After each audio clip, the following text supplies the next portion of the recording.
বন্ধুরা, কি অবস্থা? সবাই কেমন আছো? আমাদের এলাকাতে বহু বছর পরে কারেন্ট আসলো।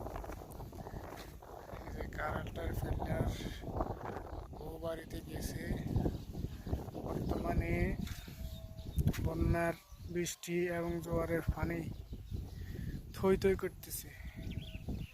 মানুষ এখনো চাষাবাদ কিছুই করতে পারে নাই। ধানের ছাড়া যেটা আমরা বলি জ্বালা, ওটা বহু জায়গাতে বসাইছে, আবার নষ্ট হয়ে গেছে। এই সেই অবস্থা। আজকে পানি খুবই জোরে টান লইছে। আজকে সকাল থেকে বৃষ্টি নাই। এই সে অবস্থা। রাস্তাঘাটের অবস্থা দেখতেছেন, রাস্তা ডুবে গেছে পানিতে। দিকে দেখছেন রাস্তা ডুবে গেছে।